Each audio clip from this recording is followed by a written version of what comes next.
अस्सलाम वालेकुम and welcome back to the idea lab. मैं हूं आपकी होस्ट आयमा सैयद, एक पीएचडी स्कॉलर, एक मार्केटिंग स्ट्रेटेजिस्ट और एक बिजनेस एंटरप्रेन्योर।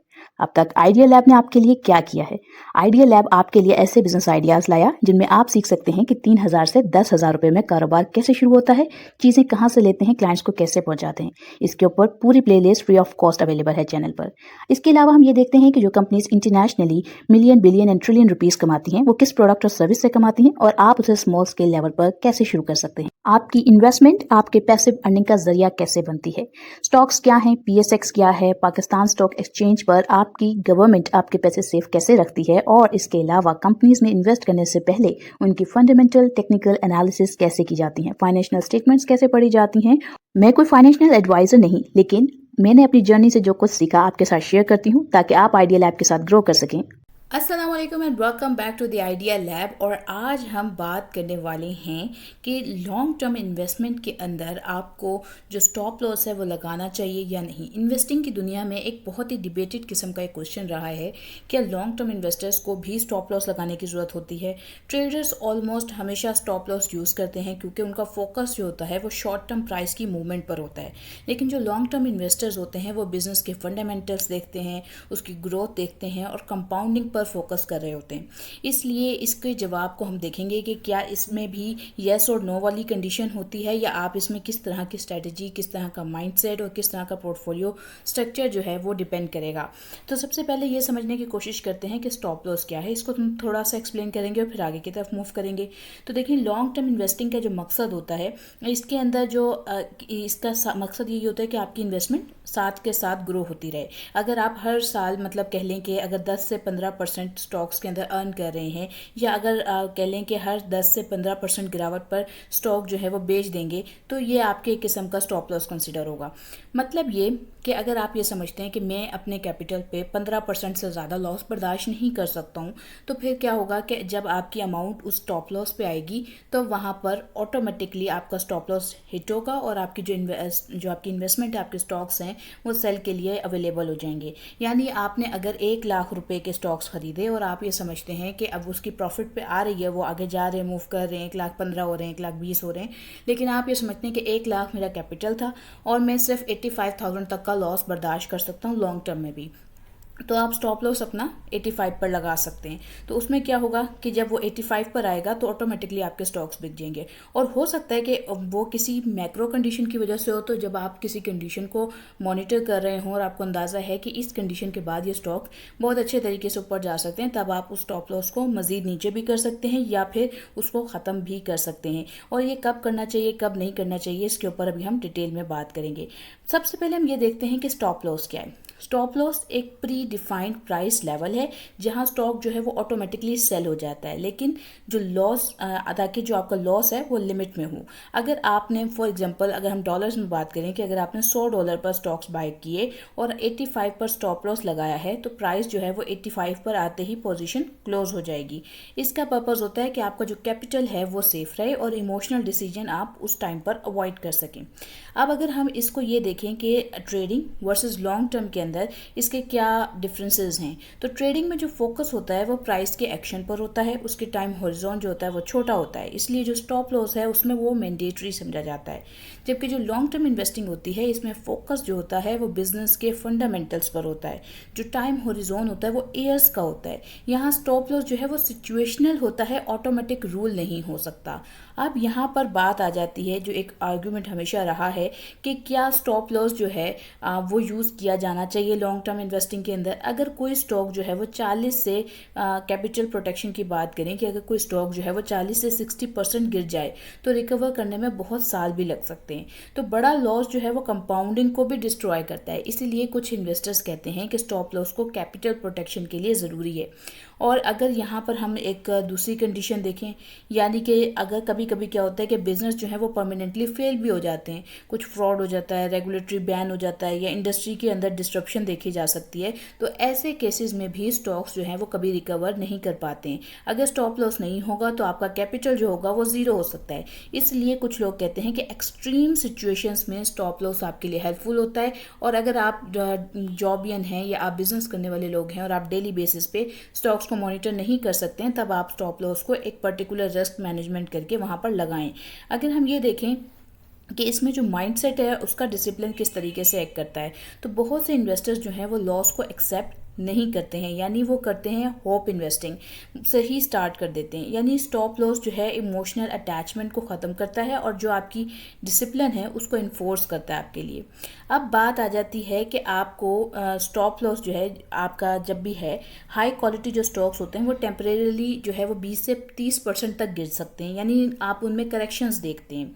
अगर टाइट किस्म का स्टॉप लॉस लगा है तो इन्वेस्टर्स जल्दी एग्जिट कर जाते हैं और बाद में स्टॉक जो है वो अगर रिकवर हो जाए तो इस तरह में आपका जो लॉन्ग टर्म गेन्स होते हैं वो आप मिस कर देते हैं। ये एक किस्म का कह लें कि नुकसान इसका आपके सामने आता है।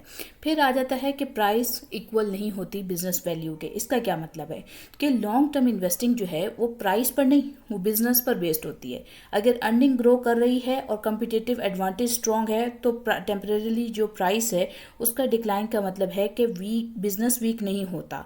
तो आपको ये भी चीज़ इसके अंदर समझ कर चलनी होती है। अब अगर हम यहाँ पे जो है ट्रांजैक्शनल कॉस्ट की बात करें या फिर टैक्सेस की बात करें, तो फ्रीक्वेंट स्टॉप लॉस जो है सेलिंग ट्रांजैक्शन कॉस्ट जो है और टैक्स जो है उसको क्रिएट करता है। ये कंपाउंडिंग को रिड्यूस करता है, यानी कि जो लोग ट्रेडिंग कर रहे होते हैं, इंट्राडे ट्रेडिंग करते हैं या फिर कह लें स्विंग ट्रेडिंग कर रहे होते हैं, उसमें वो टैक्सेस जैसे कि एसएसटी चार्जेस हो गए, आपके कैपिटल गेन टैक्स हो गया, आपके लेवराइज चार्जेस हो गए, ये सारी चीज़ें भी एक्ट कर रही होती हैं। तो वो आप उसको बाज़ात मेजर नहीं करते हैं और इतना आपने अर्न नहीं किया होता जितना आप ऑलरेडी अपने टैक्स के अंदर दे चुके होते हैं। तो लॉन्ग टर्म इन्वेस्टिंग का जो अंदर फ़ायदा है वो ऑब्वियसली पेशेंस का होता है और लो टर्नओवर में भी होता है। तो आपको इन चीज़ों को भी जहन में रखना होगा। अब यहाँ पे बात करते हैं स्मार्ट फ्रेमवर्क्स की। प्रोफेशनल इन्वेस्टर्स जो हैं वो प्राइस्ड बेस्ड स्टॉप लॉस की बजाय thesis based stop loss use करते हैं। अगर अर्निंग्स कोलैप्स हो जाएं, अगर डेट जो है कंपनी का वो अनसस्टेनेबल हो जाए या मैनेजमेंट की जो क्रेडिबिलिटी है वो डैमेज हो जाए तो वो सेल कर देते हैं। इससे फंडामेंटल या आप थीसिस स्टॉप लॉस कह सकते हैं। अब अगर इसके कंपैरिजन में एक हाइब्रिड अप्रोच को देखा जाए जो कि एडवांस इन्वेस्टर्स यूज़ करते हैं, ये क्या करते हैं कि ये हाइब्रिड मॉडल को यूज़ करते हैं। अगर स्टॉक 25% गिर जाए तो पहले फंडामेंटल्स को रिव्यू करते हैं, अगर बिज़नेस स्ट्रॉन्ग है तो उसको होल्ड करते हैं या उसमें मज़ीद ऐड करते हैं। अगर जो उसके बेसिक फंडामेंटल्स हैं वो वीक हुए हैं, वो ब्रोक हुए हैं, तो वो उससे एग्जिट कर जाते हैं। इससे एक बैलेंस्ड अप्रोच समझ आ जाता है। फिर यहाँ आ जाती है कंपाउंडिंग के मैथ की इश्यूज़। अगर आप 50% लॉस करते हैं तो रिकवर करने के लिए आपको 100% गेन चाहिए होगा। अगर आप 70% लॉस किया है आपने तो आपको 233% गेन चाहिए मैथमेटिकली। इसलिए डाउन साइड कंट्रोल करना मैथमेटिकली बहुत पावरफुल है। अब अगर हम देखें कि इमर्जिंग मार्केट यानी जैसे कि PSX है उसकी सिचुएशंस के अंदर, तो वॉलेटाइल मार्केट जैसे कि पाकिस्तान स्टॉक एक्सचेंज है, यहाँ पे जब अगर करेंसी की डिवैल्यूएशन हो, पॉलिटिकल स्टॉक्स की पॉलिटिकल सिनेरियोज की वजह से स्टॉक्स पे इम्पैक्ट आए और लिक्विडिटी जो है वो क्राइसिस में जाए किसी तरह से भी, तो इसकी वजह से 40 to 60% जो स्टॉक्स हैं वो गिर सकते हैं। यहाँ रिस्क मैनेजमेंट जो है वो डेवलप मार्केट से ज़्यादा इम्पोर्टेंट हो जाता है। अब स्टॉप लॉस जो है वो अल्टीमेटली बहुत सारे टाइप्स के हो सकते हैं। वो कौन कौन से हैं? हार्ड स्टॉप लॉस यानी कि फिक्स परसेंटेज होती है जो आप कोर होल्डिंग के लिए रिकमेंड करते हैं। ट्रेलिंग स्टॉप लॉस में आप क्या करते हैं कि जो प्रॉफिट है उसको प्रोटेक्ट करते हैं। जो आपका मेंटल स्टॉप लॉस होता है उसमें आप डिसिप्लिन पर फोकस कर रहे होते हैं। जो थीसिस स्टॉप लॉस होता है उसमें आप प्रोफेशनल अप्रोच को देखकर चलते हैं, फंडामेंटल्स को दोबारा रीड आउट करते हैं। अब अगर हम यहाँ पर देखें कि आपके पास अगर कोई ग्रेट इन्वेस्टर है वो क्या करेगा इस सिचुएशन में, तो डिफरेंट इन्वेस्टर्स की डिफरेंट अप्रोच हो सकती है और वो उनके अपने पोर्टफोलियो, अपने स्टॉक्स जो उनके पोर्टफोलियो में मौजूद हैं उसकी बेसिस पे हो सकती है। जो वैल्यू इन्वेस्टर्स हैं वो प्राइस बेस्ड स्टॉप लॉस जो है वो रेयरली ही यूज़ कर रहे होंगे, जबकि जो लोग अपने फंड्स को देख रहे हैं उनको स्ट्रिक्टली मैनेज करते हैं वो स्टॉप लॉसेस लगा रहे होते हैं, यानी कि जो बिल्कुल लॉस बर्दाश्त नहीं करना चाहते हैं। जो स्ट्रेटजी जो है वो उसका रूल चेंज हो सकता है आपके नंबर ऑफ स्टॉक्स पे, आपकी कंपनीज क्या हैं उसकी बेसिस पे। अब उसके बाद बात करते हैं कि जो पोर्टफोलियो है उसकी उसके बेसिस पे क्या रिस्क मैनेजमेंट की जाती हैं।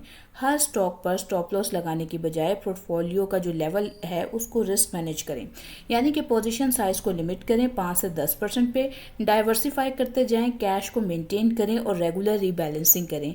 ये जो है ये फोर्स सेलिंग से बचा लेगा आपको। फिर अब आप कब यूज़ कर सकते हैं स्टॉप लॉस को?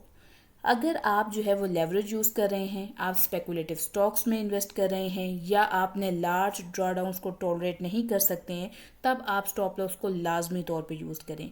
अब अगर हम यहाँ पर एक माइंडसेट के ट्रुथ की बात करें तो थ्योरी में सब लोग कहते हैं कि वो 40% गिरावट टॉलरेट कर सकते हैं। रियलिटी में जब पोर्टफोलियो हाफ हो जाता है तो इमोशंस कंट्रोल करना बहुत मुश्किल होता है।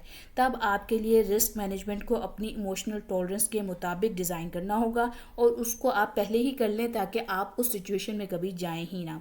अब अगर फाइनल फ्रेमवर्क की क्वेश्चंस आप अपने आप से अब कैसे इस सब चीज़ों को समझने के बाद आप किस तरीके से खुद से सवाल पूछेंगे और डिसाइड करेंगे कि मैंने किस तरीके का स्टॉप लॉस लगाना है, तो हर इन्वेस्टमेंट के से पहले आप ये 5 सवाल पूछें। इन्वेस्टमेंट से पहले का मुराद ये है कि जब भी आप कोई नए स्टॉक्स खरीदने जा रहे हैं तब आप खुद से इन सवालों को पूछें, इनको अपने जर्नल में लिखें, ताकि आपको पता हो कि आपने कौन से स्टॉक्स को क्या सोच के लिया है। अगर आपकी स्ट्रैटेजी किसी भी टाइम पे चेंज होती है तो आप वो भी लिखें, उसके प्रोज एंड कॉन्स को भी मैनेज करें।